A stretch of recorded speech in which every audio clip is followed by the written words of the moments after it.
friends, welcome back to my YouTube channel. Would you be comfortable living in a home where someone had died? Well, if you would be uncomfortable living there, you're not alone. 26% of the people surveyed in a Realtor.com survey also said they would be uncomfortable living in a home where someone died. And that is just one example of something that stigmatizes a property. And that's what we're talking about today, stigmatized properties. Very interesting. You don't want to miss it, so don't go away.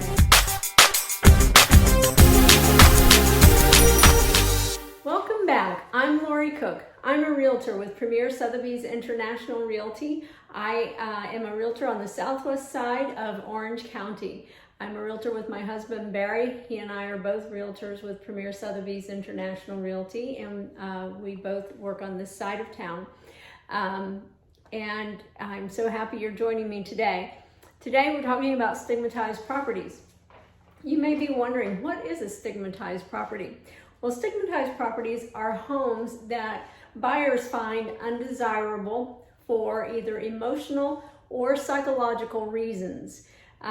Perhaps, someone died in the home, or there was some sort of tragedy that happened, some sort of emotional or psychological tragedy that happened in that home or around that home that makes that home undesirable. Or even if there are rumors that the home is haunted or there's some kind of paranormal activity going on in the home.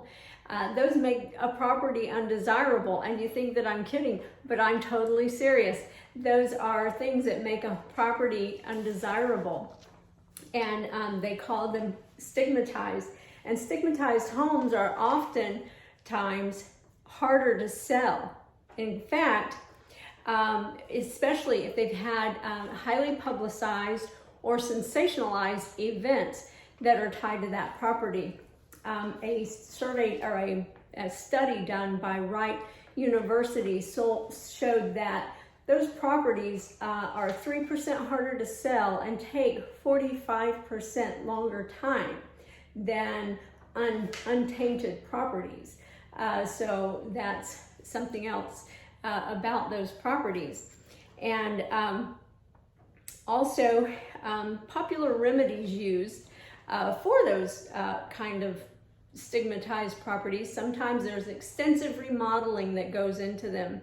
Sometimes property owners try to change the address if they can before trying to sell them. And in some cases, on really highly publicized and sensationalized cases, you'll remember the O.J. Simpson case, and the out in Los Angeles, and the Sandy Hook Elementary School case in Newtown, Connecticut. Those are examples of properties that were just completely demolished because of the tragedies that occurred around those events. And so those are things that stigmatize a property. And here's the catchy thing. In the state of Florida, when any kind of, if there's a murder, suicide, death, or any kind of sensationalized crime that occurs on a property, the homeowner is not required to disclose that. They have to disclose any kind of material defect, but they don't have to disclose to any potential, or the seller does not have to disclose any of those things to a potential buyer. They have to disclose any kind of material defect, but it is up to the buyer to ask if any of those things occurred in that home. So whenever you're buying a home, if that's something that would traumatize you to move into a home and then find out later, you're probably going to want to ask that right up front. What happened in this house before I buy it, before I make an offer or sign on the little red line, or little by the X? What happened in this home? So anyway, that's just an interesting little fact I thought I would throw out there for you before you buy a home. Anyway, that's my market update this week, just to let you know. Anyway, I'm Lori Cook. I'm a realtor on the southwest side of Orange County with Premier Sotheby's International Realty. If you are in the market to sell your property, I would love to help you.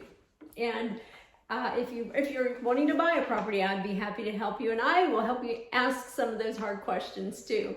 So anyway, give me a call. I would love to hear from you. 407-748-6302. If you have not subscribed to my YouTube channel, please do. And hit the little bell to get notifications. I put out new videos every week. If you have any comments, please leave a comment in the box below. Like my videos and come back and hear them every week. I try to keep them short so they're easy to listen to. But I'll see you next time. Bye-bye.